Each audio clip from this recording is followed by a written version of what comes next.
Good morning, my friends. Good morning, Carlos. Morning. Morning, Mike. Good morning, Tom. How you doing, Tom? Doing well, doing well. Can you hear me all right? Yeah, we can hear you okay. Perfect. It's Friday again. It's Friday then. We're getting ready. We're getting closer to Christmas. Wow, it's already December 10th. Now, the most important question, Carlos, is did you already, don't say what it is, right, in case your wife watches this, but did you already take care of whatever special gift your wife is looking for this year? You know, that's the most difficult thing to actually try to get. I will say yes. By my response, you already get guess what. Uh, But I've been trying to get her to decide. She wants us to take some time. All the kids gonna be here and everything, and I'm like, okay, babe, I go wherever you want to go, but where do you want to go? So I don't pick something, and then she said no. I'm like, oh, we're gonna talk about it, and I know that she's gonna come probably 2 days before and say, I want to go here. I'm like, that's booked. Um, Yeah. Well, I mean, the good news, bad news about the ongoing COVID situation is I don't know that a lot of stuff is going to be fully booked. So you probably have options. I think we're in the same boat as a family, trying to think ahead to the spring and the summer, especially as it gets colder and the snow starts to fall here in New England. We're thinking about a warm vacation, but yeah, it's kind of judging, do we want to make that commitment or want to wait and see? So, but I hope you figure out a good destination for you and your family. how about you, Tom? You going Yeah. somewhere for No, Christmas? I have no wife, no girlfriend, no kids. So I get to luck out and just be the fun uncle and hang out with all my nieces and nephews. So, and this year we decided that I'm not required to get all 10 of them presents anymore. So it works out well for me. That's very nice. Uh, Target gift card is pretty handy for those kids too, right? I I'm thinking of just bags of chips for all of them, and they would love that. they would be happy with that. Yeah, You you know would be the fun what the uncle. grandparents do, that they give them sugar and they send them home. You can Yeah. give them sugar and they send them home. Your brother's gonna hate See you. you later. Good luck. Or the noisy toys, right? Those are always Oh the yeah, famous grandparent gifts at the Christmas guns time. with the bells and whistles on it. So we have an interesting idea for today. Where are my emails? When you look at in Google, that's a top question. Where are my emails? And I couldn't write like where are my documents, but one of the biggest things that we have seen is that as we migrate to all these online platforms, they add tremendous functionality. I don't know you, but I love that I don't need to be holding myself into the local email server. I remember my Novell 3-1 days when you have email in there and it was connected to a token ring, and to send email, it was a pain. Um, but now I can get email from anywhere. I can share a document from any of the online platform. But now they can also disappear very easily. Yeah, and I think that's something that it's funny. I saw a thread in the MSP subreddit this week where someone was asking for other MSPs to give them advice on a really kind of dumb and safe email client for a customer, because this one particular user manages to find a way, no matter what, to kind of delete folders and large chunks of email, and of course then needs that stuff and can't find it. So it's just kind of a general, if you've heard the acronym PEBCAC in the world of IT, problem exists between chair and keyboard, is one of those kind of Yep. errors. So I think this overall notion that well, hey, everything's in the cloud, right? Like, therefore it's somehow easily recovered. In some situations that's true. In other cases it's not. A lot of the sensational stuff to talk about right now is ransomware, right? Some sort of ransomware enters the network and then encrypts all the files, and then you get a warning screen that basically says, pay us a certain amount of Bitcoin and we'll unlock it. In theory they will decrypt it. The reality is they're just going to come back and ask for more and more and more and more money. But I think the more common scenario obviously is just user error, right? People make mistakes, or the more, the other thing I found is, as we're more collaborative, whether we're working in the Microsoft 365 cloud or some other kind of shared collaboration experiences, someone deletes something because they don't want it on their PC because maybe their hard drive's filling up. They don't realize they are also deleting the online copy that everyone uses. So, choosing which folders sync versus, all those. So I think it's just a general problem. And one of the sentiments that I've seen also, again, this is kind of on Reddit, where a lot of people get together and kind of share ideas, is that some people have this notion that you don't need backup because it's already kind of built into some of the cloud services. And I know, Tom, that's something that you spend a lot of time working with our partners at Datto, and through them with customers, kind of educating people on that is kind of like, it's true to an extent that there's some redundancy built into the cloud services, but it doesn't cover all the scenarios, right? Yeah, 100%. Again, like a lot of people just assume like, hey, my data's up in the cloud, it's automatically being backed up, but they confuse replication, reliability, availability with that backup. Yeah, just like you said, they have the recycling bin, they have like some native retention policies, but when that end user deletes that file and it's gone from the recycling bin after 30 days, it's gone. You can reach out to Microsoft support as much as you want.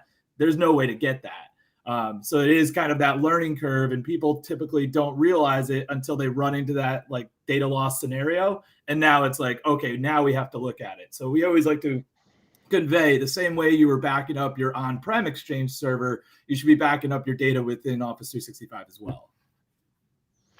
So are we talking about getting a tape, like an old LTO tape, and stick it into the cloud, or what are we talking about? Because that sounds interesting. I know the backend, but probably some of our audience may still not be aware of all the capabilities that are available so they can protect everything. Yeah, I mean, there's many ways to pull down that data from, the cloud or Office 365, depending on what SaaS solution that you're looking to protect. Typically these days, it's all via API. So, you have a technology or software that connects to your Office 365, your Google environment, what have you, through these APIs, and then they have to be stored somewhere. So whether that is a third-party storage provider like AWS, Azure, Google Cloud, or like something like Datto, they own their own private cloud. But then there's also providers that can back up these environments and provide you with your own local storage of that data. Yeah, and I think there's an article that you shared with Carlos and I on Microsoft 365 and the 8 steps to recover from a ransomware attack. And quite frankly, like I said, ransomware tends to get in the headlines if it was end user error or issues, and every time that happened, that made headlines. Like we would have entire news sites just filled with that, right, every moment of the day. So I think there's certainly some more common outcomes than others.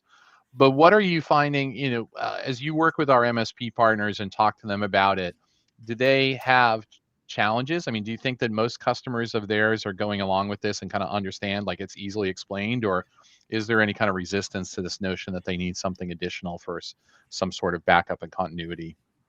Yeah, I think there's definitely some resistance. I think a lot of the end users of these MSPs never really even knew that we were backing up your data on-prem as well. So like when you move over to Office 365, they think it's included in that package. Mm-hmm. And one of the things that we typically run into as well is now they're going from using their on-prems, creating data, saving data to their local whether that's their local computer or local file servers. Now they're moving into Office 365, this whole new suite. So they have to learn, how do these systems work? How does Outlook work? How does OneDrive work? What is sharing like? What happens when I actually delete an email? So there's a whole learning curve for these end users that typically during these learning curves, things go wrong. They save things to somewhere they weren't supposed to. They delete something that they didn't mean to delete. And that's typically when we do get this interest of, hey, we just migrated to Office 365 and everything went wrong. And now that's why we're here. So interestingly, when you mentioned that a lot of people know their email, but you mentioned a lot of other services that also need protection. And like, there's a great suite. I remember when before it was Office 365, Mike, I don't know if you ever used BPOS, like the first version. Dude, I was at, so, not like everybody cares about my life story, but I was at Microsoft. I had just transitioned into a role called a desktop specialist, which was a sales overlay role. And then, 6 months into it, they changed the whole thing. We were introducing the business productivity online suite, right? And changed all of our job roles, and we had to re-interview for the positions we were already in. So it's, like a moment in my career that I went through at Microsoft. And yeah, it was introducing all those services. And I mean, like, I've been around since Office Communication Server and all those kind of things too. So yeah, I've lived many generations of the products we know and love today. So you remember Clippy? Oh, So yeah. I have a Clippy story too. So there was an Office launch event where, those were a big deal back in the day. We would, because you only launched a new version of Office every 2 to 3 years. And so we would do big events. And I was working here in New England, and we would do 5 or 6 cities and do a local launch event. And in the Boston event, they sent us in a big box a giant foam Clippy costume that someone had to wear and walk around at the launch event as Clippy. And there is a picture somewhere, I think it's actually a Polaroid picture, of me in the Clippy costume with some of my coworkers around me. So Oh yes, wow! I I remember want to. Clippy. I will pay money for that. Yeah, I will it's pay around money here for that. somewhere, but I have a feeling we're never going to find it. So anyway, continue with your story and But your walk but I down think memory that lane. it's actually interesting because as additional functionality is added, also the risk for those platforms you mentioned, Tom, because now I'm adding data, so I'm using OneDrive now instead of my local file server. Now, before like the joke of the tape, but like we used to have a local backup solution, whatever it was.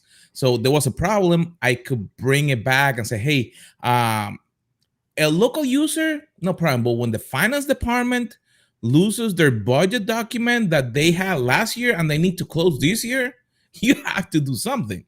So, is there something for that type of scenario in the cloud? Let's say on OneDrive.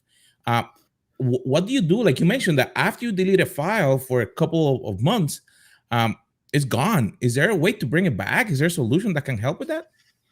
So I mean, being a Datto, employee, of course, we do have our own, disaster recovery, our, Office 365 backup solution in SaaS protection. So that's covering your Exchange Online, mail, calendar, contacts, tasks, but it's also, protecting you for your OneDrive data, the SharePoint, the Teams data as well.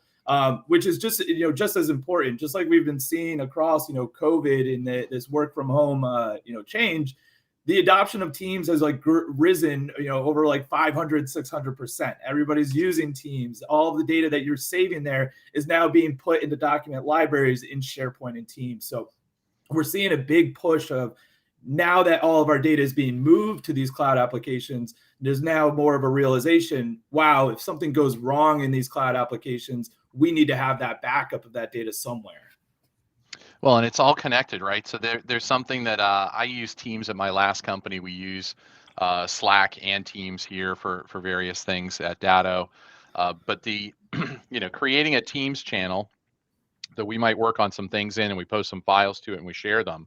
When we create that Teams channel, it creates a SharePoint site that goes along with it. People may or may not know that, right? It kind of sits at the top. There's a link to go out to the SharePoint site.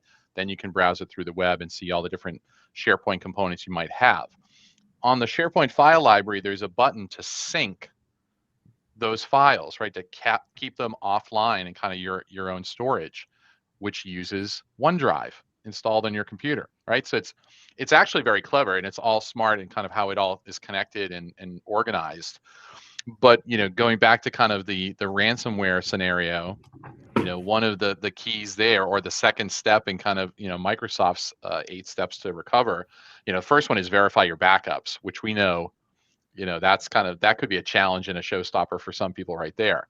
But the second step is to disable the sync on Exchange and OneDrive, because the good news is everything's in sync. The bad news is everything's in sync, because if something happens, you could be stuck everywhere, because it's also seamless and in the background, right? It's moving very quickly. And I'd imagine that that's something that people kind of overlook, the simplicity, and like, oh yeah, it's everywhere. But then when a problem exists, it could be deleted everywhere, or it could be ransomwared everywhere. And I've seen that, some of the, I obviously am talking to MSPs, clients all the time. And they ran into that situation where, an end user who had that sync, and it was a couple of SharePoint sites that were syncing to their local machine. They started going in and doing some cleanup. They were thinking that these files, these folders were on their computer. So they were like, I don't know what this is. I'm going to delete it. I'm going to get rid of it. And because it's a content layer, deletion, people don't necessarily see it in SharePoint. When there's not a notification that goes out saying, hey, this folder was deleted. So it really is one of those things that it gets noticed when somebody needs that data and then goes back and goes, where's this folder? They go to the recycling bin. Now it's out of the recycling bin retention policy. So now you've lost that data completely. And it was all because, Shirley in accounting was just trying to clean up her computer.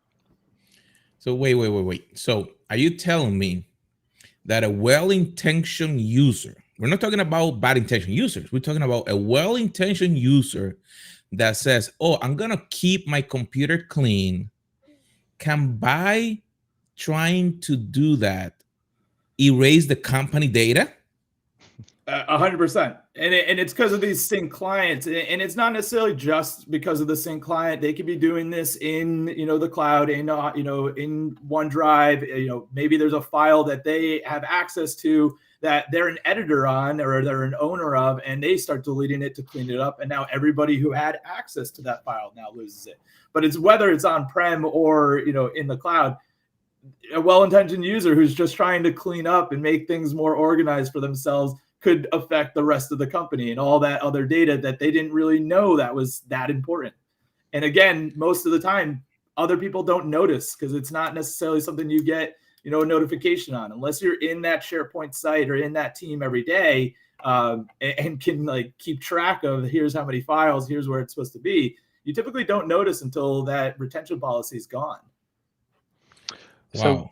So we see, a lot of weird things, right, that people do. And, you think you kind of do a good level of end user training and people understand how to use these services, but inevitably things happen. So let's pivot, Tom, and think more about kind of what's the opportunity, especially for MSPs who are out there helping their customers. Obviously these are solutions we offer at Datto. There are other solutions in the market. People should use their own judgment, right, and kind of take a look. But obviously we have a story to tell. So what is the ideal scenario? Obviously you've got some kind of core services built into Microsoft 365. What do you recommend layering on top of that? And what are some of the benefits it provides? I mean, if you're providing Office 365 services, whether you're just reselling the Office 365 service or you're providing some type of, administration or management for these tools, we always recommend, adding the SaaS protection or a backup solution on top of it into that package. It covers you as the MSP. It's one of those things where last thing you want as an MSP is to have your client come to you and go, hey, we've lost data. You have it backed up, right? And then for you to throw up your hands and go, sorry, we don't have a backup solution. We can check with Microsoft, but we all know that that's probably not going to, yield any results. So the last thing you want is to, go to your customer and say, hey, sorry, we don't back up your data. We also talk about, ATP, advanced threat protection, these Office 365 environments, just the same as you had in Exchange on-prem. You want to be able to protect the email and your users from potential threats. So, ATP, email protection, and, backup is really what I would, if I were MSP, I would encompass those two into my Office 365 package. And so you're getting an additional layer of protection, but you're also getting a time extension, right? Like we've referred to kind of the 30-day recycle bin retention on the Microsoft platform natively. But what time frame are we able to get to if we have an extended service like this one? And that's completely up to you. A lot of these services, some services are more storage based. So you have to keep in mind, hey, how much storage are we going to have in these environments year over year? And that's really hard to predict too, because, these services, they grow exponentially. It's not like data just drops off. The data that you create in there typically stays there unless you delete it, like we've been saying. So these numbers grow exponentially. So storage is kind of a tough, kind of statistic to go by year over year. So it really is about just protecting that exchange data, making sure you have a backup of that data. And as far as retention, we always kind of align it with what is your internal policy? Do you have any compliances that are requiring you to hold on to mail data, file data for a certain amount of time? Personally, with SaaS protection, we offer up to infinite retention. How far back of these snapshots can we go to? So if somebody tells you, hey, we had a file 3 years ago, we have to grab that file. It's no longer in our Office 365 environment. We can roll back to a snapshot 3 years ago, grab the data from that point in time. So it's really, about that point in time restore. So thinking about that, so we need to check the backup. We need to be able to have an option to clean everything. But what happened with this user that keep going and putting their email in every sweepstake that they find anywhere on the internet? And all of a sudden, he's the one that, for some reason, he has to click on every link that come in. Is there something that we can do? Because I can imagine an MSP, and again, I have friends that send me, hey, somebody sent me a link and I click it and I'm like, did you know the person? No, but it looked like it was an Amazon. And like right now, like I get probably like 5 or 6 of those. Your Amazon account is locked, or your Amex account or your Facebook account is locked. Click here so you can unlock it. And you see, and it's from Johnny at MSN123, something like that. Is there something that we can have to protect that customer? I mean, yes. So we have our SaaS protection product, which is doing the backup of Office 365, but we also recently released our SaaS defense product for Office 365 as well. So this is not just an ATP solution looking for malware, looking for threats in your email. It's also looking and scanning your OneDrive, your SharePoint, and your Teams documents as well. So just like you said, that person's getting a lot of spam. That's the first layer of email protection. Let's, kind of minimize the amount of spam our users are getting so they don't get, kind of inundated with all those emails. But also we don't want them clicking potential malicious links. But that's where your ATP solution is going to come in, is basically, hey, great, we are getting these emails in, we're getting less spam. But what happens if it's a, kind of a targeted spear phishing email? Or what happens if there's malware that exists within this attachment? Or, there's a link in that email that's redirecting you to a Microsoft sign-in page, which is really just a, kind of a front for, hey, I want to steal your credentials. So our SaaS defense ATP solution is going to have that intelligence, is going to be able to block some of those threats that are coming in, that most of your, again, we've been talking about it a couple of times, your users are your most weak point of your network, of your environment. So it's really trying to minimize the amount of risk that they can potentially add to your environment. Well, I think a lot of people too in the small business world, they might be looking at this, or MSPs who work with SMBs saying, yeah, that's the kind of stuff I see in my Hotmail junk folder, right? The Nigerian prince, or the, your account's been locked, for iCloud, Amazon, Microsoft, whomever, right?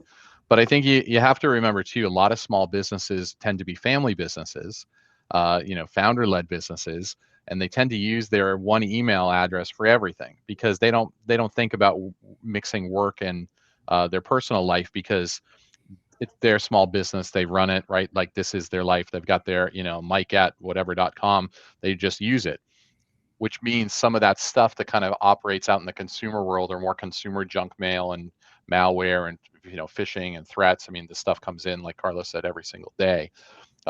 You're protecting the user from themselves in many ways, right? Is that the attacks are becoming more and more sophisticated. People are busy; they quickly click on something. Especially holiday time right now. You're on Target.com or Walmart.com placing orders and trying to take advantage of some of the deals, and the next thing you know, you click on one of those emails and you could really be in a bad situation. So I think having that layer of protection that stops those threats and neutralizes them gives the MSP and the customer, much more protection, like helps them sleep at night, and also, protects them from some very common and very threatening issues. How common are for the attackers to really be trying to hit? Is this something that is a kid doing it, or there are people that are constantly doing this? So I would say no, it's not kids, but there is the phrase script kiddies. Mhm. So literally, like, anybody can go out there and create a script that sends out these emails with a malicious link in them. It's not that complicated. You have to have a set, basically a list of emails that you want to attack, and it's that easy. But what we've kind of noticed in the space, though, is that a lot of the existing ATP solutions, what they're really scanning for and what they're trying to prevent is existing threats. These threats that have existing signatures, existing reputations already out in the space, and these ATP solutions basically look at it and go, "Are you on this list of signatures? Are you on these lists of reputations? Oh, you are. Okay, you're blocked." But if they don't, then they do get through, and that still is that that risk for your end user. So it really, these 0-day attacks, and a lot of what we're seeing is these classic malwares that we have seen, Emotet, WannaCry. It's very easy for attackers to, change a line of code, and now you have a variant of that malware, and that malware is not going to be detected by these existing databases of signatures and reputations. And now you have that same type of, malicious malware that's coming into your environment. So it's really about, addressing not only the existing threats, but what are the 0 days that are coming in that potentially can, affect your environments? That's really interesting because now we move from just being preventive or waiting that something will happen to us to actually be on in a defensive posture, that we are okay. We're not letting you in. We're not trusting you until we actually make sure that what you're bringing to me, whatever it is, if it's a document, if it's an email, if it's a link, that is actually secure, and that that user can actually not infect anyone else. 100%. I mean, it always goes back to what we were saying. Your users are your weakest part of your environment. If we can minimize the potential risk that they can affect not only themselves but everybody else in the organization, that's obviously advantageous not only for them but the MSP. The last thing you want as an MSP is to say, "Hey, we don't have a backup of your data, but also we're not stopping threats from coming into your environment." And they're going to go, "Then what are you doing here?" Yeah, and I think the to kind of summarize, what we've been talking about here, there are some built-in uh, supports, in some of the existing cloud services. Um, I think from an MSP standpoint, knowing what is provided and what isn't, and kind of what the extent of those, if it's a time limit, if it's a size limit, whatever the limits are, understanding that, and then looking at how you would layer in an additional service like some of the products we've talked about today, and then what does that get you now, and what's the cost for that too? Because if it's something where to get past that 30th day, and kind of have a backup copy that extends beyond that, or give you a year of backups, and it costs $1 million, it may not be worth it. In a highly regulated industry like some of the examples you gave, Tom, like it may be required. So I think you have to get to know kind of what that customer's needs are, be able to put it in. Some of these things are very simple, very easy, kind of, monthly added to the user fee that you're already charging for your MSP service. So they're money making opportunities, but more it's that peace of mind and kind of the basic levels of security, backup, continuity, disaster recovery, ransomware protection, prevention, all those kind of things that unfortunately are just the realities of the world that we live in. And that customers look to you as an MSP, as their MSP, to be their protector, right? To be the knight in shining armor that's going to have anticipated these scenarios and have already layered out those defenses that have sufficient protection to anticipate these scenarios, because it's not if they're going to happen, it's when. And it could be as simple as Carlos deletes a lot of his email accidentally, didn't think about it, now realizes he needs something that was in there. Or it could be the other end where it is, there are organized crime syndicates globally. People in the United States tend to talk about all the other countries outside. Like, it happens in the United States too. There are people here who are doing the same kind of stuff. It's a global problem. It's probably a multi-billion dollar, if not trillion dollar industry around cybercrime. right? So these threats are out there. They are hitting every size business. In some cases, they're targeting MSPs as a way to get through the MSP and spider out into their end customers as well, right? We've seen that happen this year. And so, again, not to be alarmist or anything, these are the realities of the connected world that we live in. Like, good news is the world's connected. Bad news is the world's connected, right? Like, how do we anticipate and kind of think about that? So Carlos, I think we learned some good stuff from Tom today. I know you put a link to a resource here into the chat. You want to talk about that as we wrap up? Yeah, that's one of our ebooks, how hackers plan their attack and how to defend against them. And it shares a lot of the details that Tom was talking about today. So make sure that you click on the description or in the chat so you can get a copy of it. The idea is that you are aware of what you can do to protect your environment and your customers' environment. So, my friends, it's been awesome to see you. Tom, thank you very much. Mike, as always, it's a pleasure. And we'll see you next week at the same time, 9 o'clock. Make sure that you bookmark it. You're here with us. And we'll see you next week.